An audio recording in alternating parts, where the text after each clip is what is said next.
बिस्मिल्लाहिर्रहमानिर्रहीम। अस्सलाम वालेकुम व्यूअर्स। आज की वीडियो के अंदर हम कंप्यूटर्स की क्लासिफिकेशन को देखेंगे। व्यूअर्स, हम कंप्यूटर्स को दो तरह से क्लासिफाई कर सकते हैं। क्लासिफाई करने से मुराद है कि कंप्यूटर्स को किस तरह से हम डिफरेंट कैटेगरीज़ में डिवाइड कर सकते हैं, या हम ये देख सकते हैं कि हमारे पास किस टाइप के कंप्यूटर्स हैं या टाइप्स ऑफ कंप्यूटर्स हमारे पास कौन कौन सी हैं। तो इसको दो तरह से हम देख सकते हैं। पहला है कि हम कंप्यूटर्स को उसके साइज़ के हिसाब से क्लासिफाई कर सकते हैं, और दूसरा ये है कि हम कंप्यूटर को उसकी वर्किंग के हिसाब से क्लासिफाई कर सकते हैं। तो आज की वीडियो में हम कंप्यूटर्स को उसके साइज़ के हिसाब से देखेंगे कि हम किन किन कैटेगरीज़ में डिवाइड कर सकते हैं। सबसे पहले हमारे पास आ जाते हैं सुपर कंप्यूटर्स, फिर मेन फ्रेम कंप्यूटर्स, फिर servers, personal computers, mobile devices और माइक्रो कंट्रोलर्स। तो चलिए वीडियो को हम स्टार्ट करते हैं। सबसे पहले हमारे पास आ जाते हैं सुपर कंप्यूटर्स। सुपर कंप्यूटर्स सबसे ज़्यादा पावरफुल कंप्यूटर्स हैं। सुपर कंप्यूटर्स को हाई परफॉर्मेंस लेने के लिए यूज़ किया जाता है। वो तमाम टास्क जिनको परफॉर्म करने के लिए हमें हाई स्पीड या हाई कैलकुलेटिंग पावर चाहिए, वहाँ पे हम सुपर कंप्यूटर्स का यूज़ करेंगे।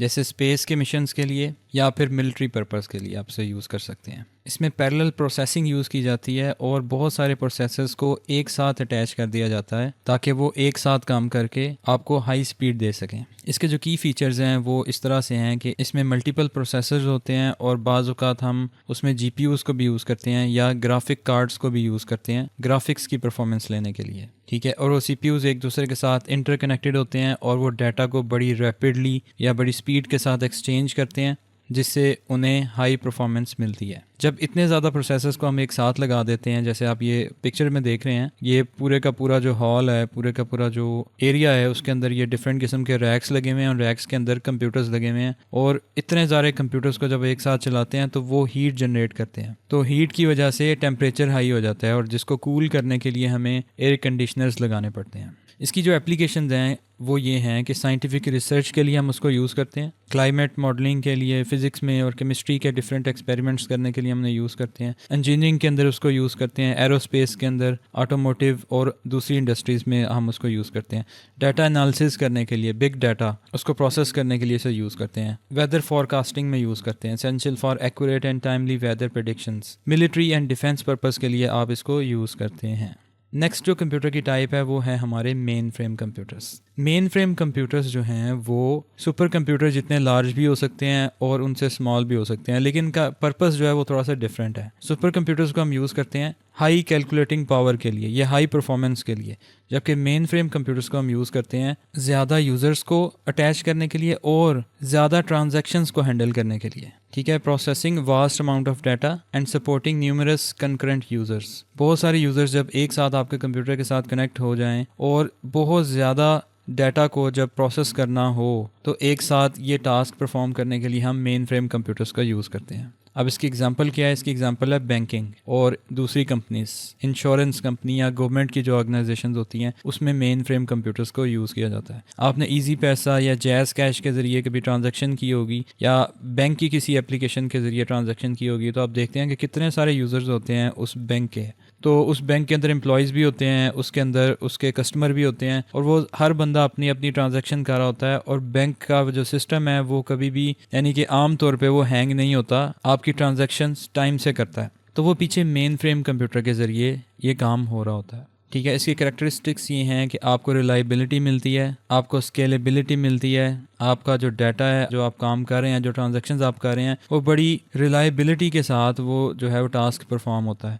स्केलेबिलिटी से मुराद है कि जितने मर्जी यूज़र्स आप इसमें ऐड करते जाएं, जितने ज़्यादा आप इसमें बैंक की ब्रांचेस ऐड करते जाएं, वो उसको स्केल करने के काबिल होगा। ठीक है, उसको अच्छे तरीके से हैंडल कर लेगा और डाटा आपका सिक्योर रहेगा। आपका जो बैंक अकाउंट है वो हमेशा सिक्योर रहता है, उसमें जो हैकिंग का चांस है वो मिनिमम होता है। ठीक है, इसके अलावा जब आप ट्रांजैक्शंस वगैरह करते हैं तो वो ट्रांजैक्शन प्रोसेसिंग में ये आपके कंप्यूटर्स काम आते हैं। इसकी एप्लीकेशंस हैं banking and finance, insurance, government, जैसे नादरा का ऑफिस है पाकिस्तान में, नादरा का जो दफ्तर है उसमें हर बंदे का जो इन्फॉर्मेशन है उसका रिकॉर्ड है, सारा उसमें सेव है, तो उसको प्रोसेस करने के लिए भी कंप्यूटर यूज़ होते हैं। रिटेल के अंदर यूज़ किए जा सकते हैं, बड़े बड़े ऑनलाइन स्टोर्स हैं अमेज़ॉन वगैरह के ऊपर। ठीक है, और वहाँ पे बहुत बड़े बड़े कंप्यूटर्स को इंस्टॉल करना पड़ता है क्योंकि वहाँ पे यूज़र्स काफ़ी ज़्यादा होते हैं। ठीक है, आप उसने बताया कि डिस्टिंक्शन फ्रॉम सुपर कंप्यूटर्स, ये सुपर कंप्यूटर से कैसे डिफरेंट है। दोनों पावरफुल हैं, दोनों बहुत बड़े बड़े कंप्यूटर्स हैं, हैं मेन फ्रेम फोकस करते हैं on reliability and transaction processing, whereas the super computers prioritise raw computational speed for scientific and complex calculations. Transactions जब हमने ज़्यादा करनी हो तो हम सुपर कंप्यूटर्स की बजाय मेन फ्रेम कंप्यूटर्स को यूज़ करेंगे, जबकि हमें ज़्यादा कंप्यूटेशनल पावर अगर चाहिए, ज़्यादा स्पीड चाहिए, तो फिर हम सुपर कंप्यूटर को यूज़ करेंगे। नेक्स्ट हमारे पास आ जाते हैं सर्वर्स। सर्वर्स के अंदर व्यूअर्स एक चीज़ आ जाती है क्लाइंट सर्वर आर्किटेक्चर। ठीक है, मैंने अपने वेब डिज़ाइनिंग वाले कोर्स में आपको इसका इंट्रोडक्शन दिया था। सर्वर्स हम वहाँ पे यूज़ करते हैं जहाँ पे वेबसाइट्स या वेब एप्लीकेशंस को हम यूज़ करते हैं। ठीक है, वेब एप्लीकेशन जैसे फेसबुक है, इंस्टाग्राम है, जितनी भी सोशल मीडिया ऐप्स हैं आपकी, ये सारी वेब एप्लीकेशंस हैं। इनको कैसे यूज़ किया जाता है, इसमें multiple users at the same time आपकी उस वेबसाइट को विज़िट कर सकते हैं, एक्सेस कर सकते हैं, वहाँ से डाटा कॉपी कर सकते हैं, अपलोड कर सकते हैं। ठीक है, और ये 24 घंटे आपके ऑनलाइन रहते हैं। तो जितनी भी वेबसाइट्स हैं वो सारी की सारी किसी ना किसी सर्वर के ऊपर पड़ी होती हैं। तो वेबसाइट्स को मैनेज करने के लिए, वेब ट्रैफिक को, ईमेल्स को मैनेज करने के लिए हम सर्वर्स को यूज़ करते हैं। Server store, process and manage data and then deliver that data और services to client devices. They facilitate the sharing of resources. मैं आपको आगे ज़रा इसको दिखाता हूँ नेक्स्ट डायग्राम में। यहाँ पे आपको नज़र आ रहा है कि ये आपका सर्वर कंप्यूटर है और इसके साथ multiple clients at the same time connected हैं। ठीक है, क्लाइंट यहाँ से अपनी स्क्रीन से वेबसाइट को सर्च करेंगे या ओपन करेंगे, यहाँ से रिक्वेस्ट जाएगी सर्वर पे, सर्वर देखेगा वेबसाइट का पेज जो है वो उसके रिप्लाई में सेंड कर देगा और यहाँ पे ओपन कर देगा। इसको बोलते हैं client server architecture. Client request भेजता है और सर्वर उसको रिस्पॉन्स करता है और वेबसाइट यहाँ पे खोल देता है। इस तरह से आपका जो सर्वर है वो काम करता है। तो आपका जो सर्वर है वेब होस्टिंग के लिए यूज़ किया जाता है, फाइल स्टोरेज के लिए यूज़ किया जाता है जैसे वन ड्राइव है, गूगल ड्राइव है, ईमेल्स के लिए यूज़ किया जाता है, डेटाबेस मैनेजमेंट के लिए यूज़ किया जाता है। डेटाबेस मैनेजमेंट का कंसेप्ट आपको इंशाल्लाह आगे आने वाले चैप्टर्स में मिलेगा। एप्लीकेशन सर्विंग के लिए यूज़ किया जाता है। ठीक है, सर्वर्स के अंदर भी बाकी कंप्यूटर्स की तरह हार्डवेयर होता है, सॉफ्टवेयर होता है, इसका अपना ऑपरेटिंग सिस्टम होता है सर्वर का। जैसे अगर आप माइक्रोसॉफ्ट का ओएस यूज़ करते हैं तो उसका नाम है विंडोज़ सर्वर। ठीक है, और इस सर्वर के अंदर क्लाइंट सर्वर मॉडल को यूज़ किया जाता है, जिसकी मैंने आपको अभी एग्जांपल दी है। अब आ जाते हैं हम पर्सनल कंप्यूटर्स पे। तो जो पर्सनल कंप्यूटर्स हमारे वो कंप्यूटर्स हैं जो हम अपने पर्सनल यूज़ के लिए इस्तेमाल करते हैं डेली लाइफ। उसमें हमारा लैपटॉप आ जाता है, डेस्कटॉप आ जाता है और उसके अंदर हमारी मोबाइल फ़ोन की डिवाइसेस भी आ जाती हैं, स्मार्ट वॉच भी आ जाती हैं। अब कुछ डिवाइसेस ऐसी हैं जो कि मल्टीपल कैटेगरीज में फॉल करती हैं, जैसे आपका मोबाइल फ़ोन है और स्मार्ट वॉचेज़ हैं या टैबलेट्स हैं। इनको आप अलग से कैटेगराइज भी कर सकते हैं और इनको हम पर्सनल कंप्यूटर्स में भी डाल सकते हैं। PCs are designed for individual use catering to a wide range of tasks. PCs are intended for direct interaction by a single user unlike mainframes और servers that serve multiple users. PCs को design किया गया है एक बंदे को use करने के लिए, जबकि मेन फ्रेम कंप्यूटर्स और सर्वर्स को डिज़ाइन किया गया है मल्टीपल यूज़र्स को हैंडल करने के लिए। अब जो इसमें हम काम कर रहे होते हैं वो क्या कर रहे होते हैं, सब लोगों को पता है कि कंप्यूटर के अंदर हम एप्लीकेशंस को यूज़ करते हैं, जैसे वर्ड प्रोसेसिंग है, जैसे आपके डॉक्यूमेंट क्रिएशन है, फाइल्स क्रिएट कर सकते हैं, डिलीट कर सकते हैं, इंटरनेट को एक्सेस कर सकते हैं, वेबसाइट्स को ओपन कर सकते हैं। इसको मल्टीमीडिया कंजप्शन के लिए, वीडियो देखने के लिए, म्यूज़िक वगैरह सुनने के लिए या बनाने के लिए हम यूज़ करते हैं, गेमिंग के लिए यूज़ करते हैं, एंटरटेनमेंट के लिए यूज़ करते हैं, सॉफ्टवेयर डेवलपमेंट कर सकते हैं और प्रोग्रामिंग कर सकते हैं और जनरल किस्म की प्रोडक्टिविटी इसमें कर सकते हैं। अब PCs की डिफरेंट टाइप्स हैं, जैसे डेस्कटॉप है, ठीक है, आपको यहाँ पे नज़र आ रहा है ये डेस्कटॉप है। ठीक है, उसके बाद हमारे पास आ जाते हैं लैपटॉप। डेस्कटॉप वो कंप्यूटर्स हैं जिन्हें आप अपने डेस्क के ऊपर रखते हैं। लैपटॉप्स, लैब से मुराद है आपकी झोली, जिसे आप अपनी लैब में रख के यूज़ कर सकते हैं। पोर्टेबल डिवाइसेस हैं ये, लैपटॉप्स हैं आपके। ठीक है, तो इसके अंदर ही आपको डिस्प्ले मिल जाता है, इसके अंदर ही कीबोर्ड है, इसके अंदर ही आपको ये टच पैड मिल जाता है, इसके साथ आप एक्सटर्नल माउस, कीबोर्ड और दूसरी डिवाइसेस अटैच कर सकते हैं। हार्डवेयर सॉफ्टवेयर आपको पता है कि बाकी तमाम कंप्यूटर्स की तरह इसमें भी हार्डवेयर वाला पार्ट होता है। वो पार्ट जिसको हम टच कर सकते हैं वो हार्डवेयर है। इसके अंदर सॉफ्टवेयर हैं, इसका OS है, इसकी एप्लीकेशंस हैं, वो तमाम इसके सॉफ्टवेयर हैं। इसके बाद आपने देखा कि एवोल्यूशन किस तरह से इसकी हुई। मैंने अपनी लास्ट वीडियो में बताया था कंप्यूटर की हिस्ट्री में कि किस तरह से Apple II और IBM PC जो है वो पहले बनाया गया था, इन्वेंट किया गया था सबसे पहले, जो पर्सनल कंप्यूटर्स की कैटेगरी में आता था। उसके बाद ये इवॉल्व करता गया, डिफरेंट डिवाइसेस आती गई और आहिस्ता आहिस्ता आहिस्ता जो पर्सनल कंप्यूटर है वो हमारा इवॉल्व होता गया और आजकल ये मॉडर्न फॉर्म में हमारे पास ये डिवाइसेस अवेलेबल हैं। नेक्स्ट जो हमारी कैटेगरी आती है वो मोबाइल फ़ोन की कैटेगरी आती है। अब ये जो मोबाइल फ़ोन की कैटेगरी है इसमें आपके स्मार्टफोन्स आ जाते हैं और ये पोर्टेबल होते हैं और इसको आप प्राइमरीली कम्युनिकेशन के लिए यूज़ करते हैं या इंफॉर्मेशन को यूज़ करने के लिए इसे यूज़ करते हैं। इसके अलावा हम इस पर सोशल मीडिया भी एक्सेस कर सकते हैं। पोर्टेबल से मुराद ये है कि ये इसका साइज़ स्मॉल है, इसको आप उठा के कहीं पे भी अपने साथ कैरी कर सकते हैं, अपनी पॉकेट में इसको रख सकते हैं।